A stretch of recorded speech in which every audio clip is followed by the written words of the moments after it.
জাতীয় সংগঠন জাতীয়তাবাদ জাতি সত্তাক লৈ Upendra live and let live যি আদৰ্শ সেই আদৰ্শক লৈ জাতি গঠনৰ কাৰণে মই কাম কৰি আছোঁ, নিয়োজিত হৈ আছোঁ।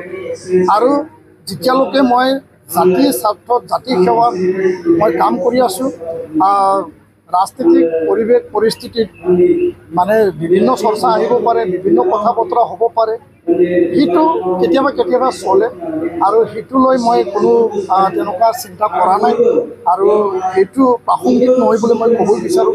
কাৰণ মই এতিয়া এপছুৰ সভাপতি বা এপছুৰ সক্ৰিয় কৰ্মী হিচাপে মই দায়িত্ব লৈ পেলাই মই কাম কৰি আছোঁ আৰু ইয়াৰ ভৱিষ্যতে কি হ'ব সেইটো ভৱিষ্যতে দেখা যাব, এই কথাটো মই স্পষ্ট কৰিলোঁ। যিটো ওলাইছে বিজেপিত যোগদান কৰিব এইটো এটা অপপ্ৰচাৰ নেকি? মই একো মন্তব্য দিব বিচৰা নাই। মই সেইটোহে কৈছোঁ যে জাতীয়তাবাদ জাতি সত্তা জাতি সেৱাৰ কাৰণে মই সদায় কাম কৰি যাম, কাম কৰি আছোঁ আৰু এইবিলাক চৰ্চা আলোচনা বিভিন্নজনৰ ওপৰত হয়, ওপৰতো হৈছে। সমাগত BTC বা বিধানসভাৰ নিৰ্বাচন আছে, এনেকুৱা স্পেকুলেশ্যনবিলাক কেতিয়াবা কেতিয়াবা আহে।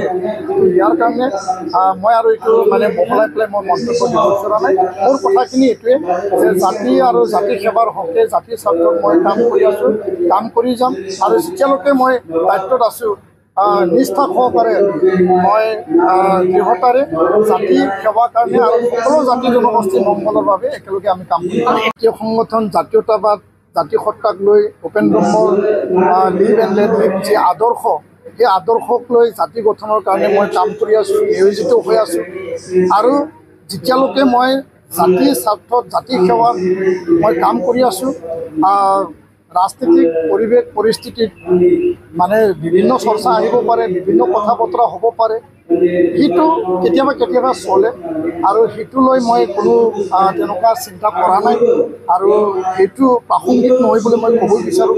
কাৰণ মই এতিয়া এপছুৰ সভাপতি বা এপছুৰ সক্ৰিয় কৰ্মী হিচাপে মই দায়িত্ব লৈ পেলাই মই কাম কৰি আছোঁ আৰু ইয়াৰ ভৱিষ্যতে কি হ'ব সেইটো ভৱিষ্যতে দেখা যাব, এই কথাটো মই স্পষ্ট কৰিলোঁ। যিটো ওলাইছে বিজেপিত যোগদান কৰিব এইটো এটা অপপ্ৰচাৰ নেকি? মই একো মন্তব্য দিব বিচৰা নাই।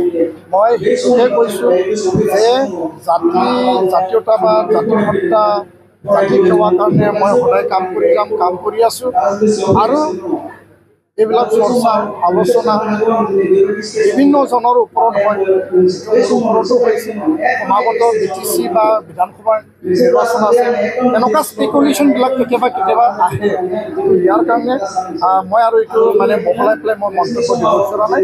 মোৰ কথাখিনি এইটোৱে যে জাতি আৰু জাতি সেৱাৰ হকে জাতিৰ স্বাৰ্থত মই কাম কৰি আছোঁ, কাম কৰি যাম আৰু যেতিয়ালৈকে মই দায়িত্বত আছোঁ নিষ্ঠা সহকাৰে মই দৃঢ়তাৰে জাতিৰ সেৱাৰ কাৰণে আৰু সকলো জাতি জনগোষ্ঠীৰ মংগলৰ বাবে একেলগে আমি কাম কৰিম।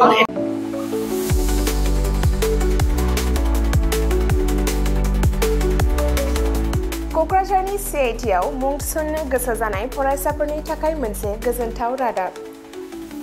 सेन्ट्रेल इन्स्टिट्युट अफ टेक्न'लजि क'क्राझारआ 2025-2026 सोलोंथाइ बोसोरनि थाखाय मुं थिसननायनि एन्ट्रेन्स एग्जाम खुंनो थांगासिनो दङ। Diploma, BTech, MTech, bachelor and master of design आरो PhD नि थाखाय एन्ट्रेन्स एग्जाम खुंनाय जागोन। डिप्ल'मा प्रग्रामाव दङ CE, CSE, ECE, FPT, CAI आरो AMT। BTech प्रग्रामाव दङ CE, CSE, ECE, FET आरो IE। MTech प्रग्रामाव दङ WRH, CSC, FET आरो GET।